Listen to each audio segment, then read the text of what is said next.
Friends, today we will discuss angle of friction.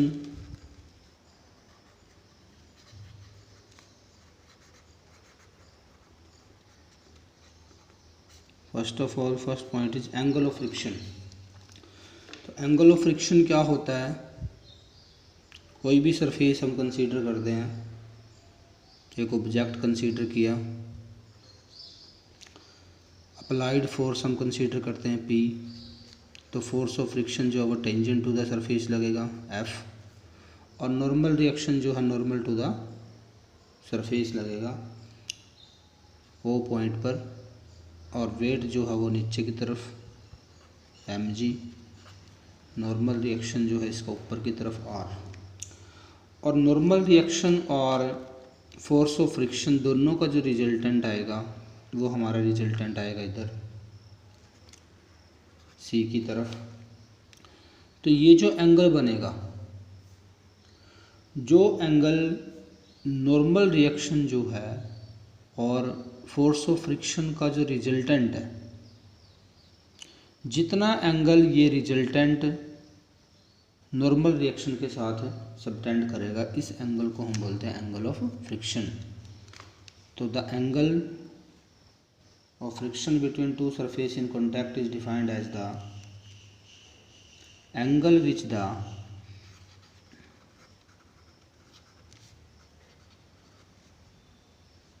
resultant of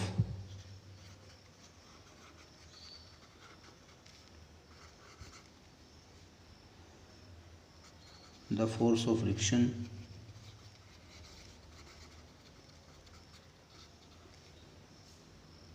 limiting friction कह सकते हो आप इसको, force of limiting friction F, and normal reaction. देखो किस किस का रिजल्टेंट, फोर्स ऑफ फ्रिक्शन का और नॉर्मल रिएक्शन का जो रिजल्टेंट है, और makes with the direction of normal reaction.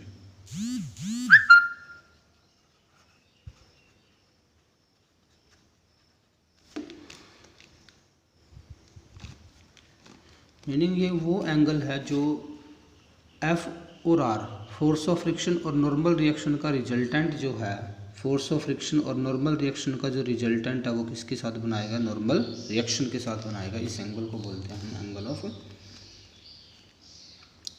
Friction बोलते हैं इसको हम। तो एंगल ऑफ फ्रिक्शन जो होता है वो किसके ऊपर डिपेंड करेगा?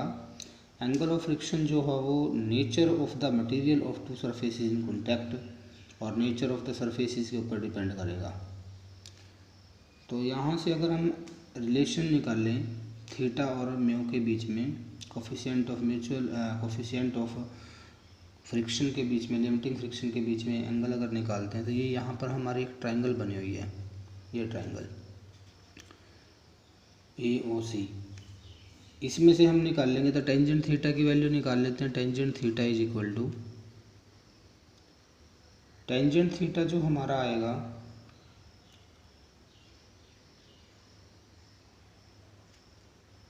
परपेंडिकुलर, परपेंडिकुलर इसका कितना बना हुआ है AC, divide by base, base जो है वो क्या है यहाँ पर OA है, और AC की जो वैल्यू है वो हमारे पास, अगर मैं यहाँ से चेक करूँ तो यहाँ B रख देते हैं नाम, तो OB के इक्वल है। AC की जो वैल्यू है वो OB के इक्वल है। तो OB की जो वैल्यू है वो हमने लिखी हुई है F, तो ये आ जाएगा F डिवाइड बाई हो जाएगा R। तो टेंजेंट थीटा जो आया हमारा, अब F बाई R इसको हम लिखते हैं म्यू, कोफिशिएंट ऑफ फ्रिक्शन बोलते हैं इसको हम, स्टैटिक फ्रिक्शन या लिमिटिंग फ्रिक्शन। तो ये टेंजेंट थीटा के इक्वल आ जाता है हमारा। तो इसका मीनिंग जो है, हमारा जो friction, angle of friction depend करेगा वो nature of material of the two surface in contact पर डिपेंड करेगा, और साथ ही नेचर ऑफ द सरफेसेस के ऊपर डिपेंड करेगा। ठीक है। तो इसके बाद नेक्स्ट एक और हमारे पास डेफिनेशन गिवन है एंगल ऑफ रिपोज या एंगल ऑफ स्लाइडिंग क्या होता है?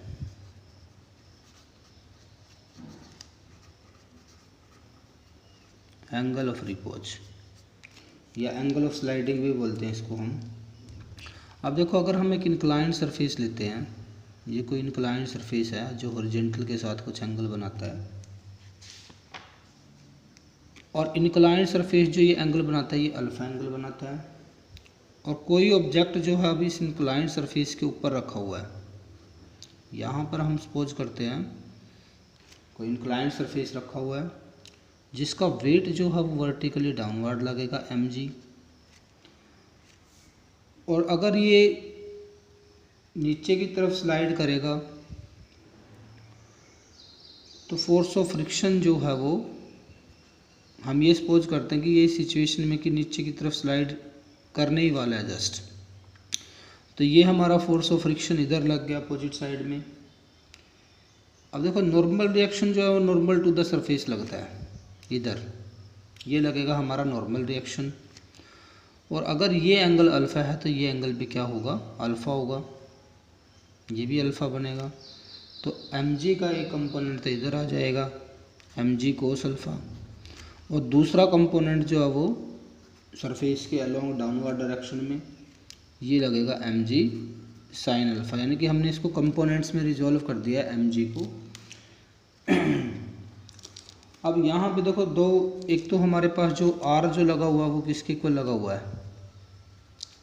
mg कोस अल्फ़ा की, और जबकि जो फोर्स ऑफ फ्रिक्शन है कब? जब ऑब्जेक्ट जो इंक्लाइंड प्लेन पर रखा हुआ, that is at the verge of sliding down, not sliding down, at the verge of sliding down, तो this is equal to mg sine alpha, ये आएगा हमारे पास।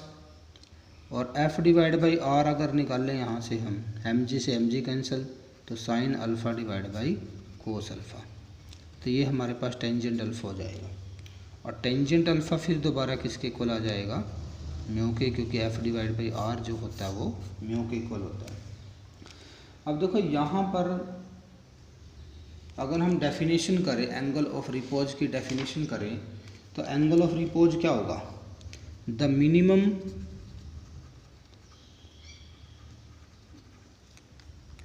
Angle of inclination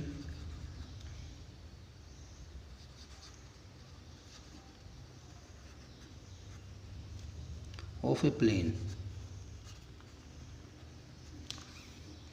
with the horizontal, meaning के minimum angle of inclination होता है किसी भी plane का, ये जो प्लेन लिया हमने इसका एंगल किसके साथ? हॉरिजॉन्टल के साथ, minimum angle, such that a body placed on it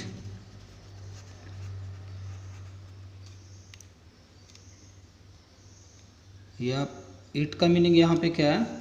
plane,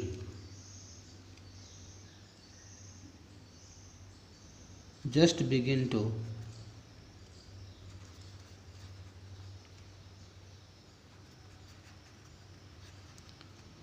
slide down the inclined plane,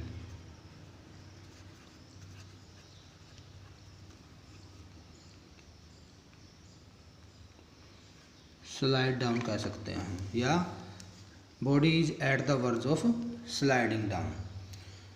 तो ये वो मिनिमम एंगल है जो कोई भी प्लेन, इंक्लाइंड प्लेन किसके साथ बनाएगा? हॉरिजॉन्टल प्लेन, हॉरिजॉन्टल डायरेक्शन के साथ, की इंक्लाइंड प्लेन पर रखी हुई body just eight the verge of sliding down. तो इस एंगल को बोलते हैं एंगल ऑफ रिपोज बोलते हैं इसको हम, रिपोज, या एंगल ऑफ स्लाइडिंग भी बोलते हैं इसको हम।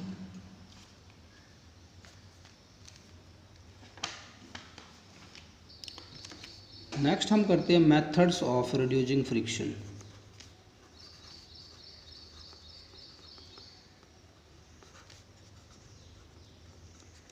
फ्रिक्शन को रिड्यूस करने के मेथड हमारे पास गिवन है।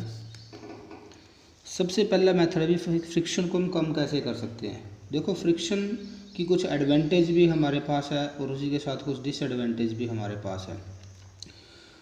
तो फ्रिक्शन की जो डिसएडवांटेज है उसके अकॉर्डिंग हम फ्रिक्शन को कैसे रिड्यूस कर सकते हैं। देखो, क्योंकि फ्रिक्शन जो है रिलेटिव मोशन को अपोज करता है, और कुछ एनर्जी का पार्ट जो है वो हीट की फॉर्म में जो है लॉस हो जाता है, और कुछ मशीनरी के पार्ट भी ब्रेक हो जाते हैं, और इसकी वजह से कई मशीन जो होती है उनकी एफिशिएंसी जो है वो भी कम हो जाती है।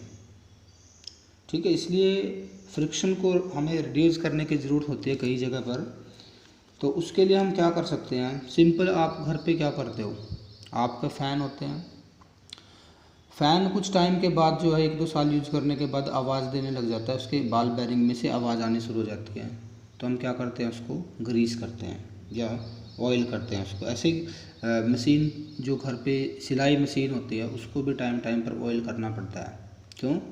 क्योंकि मशीन के जो डिफरेंट पार्ट्स हैं उनके बीच में फ्रिक्शन होता है, उस फ्रिक्शन को रिड्यूस करने के लिए।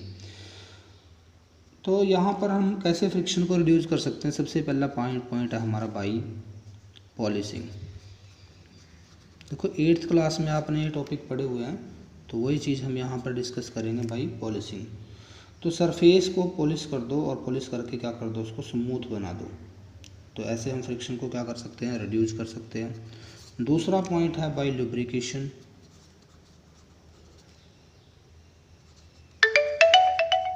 लुब्रिकेशन का यूज कर सकते हैं हम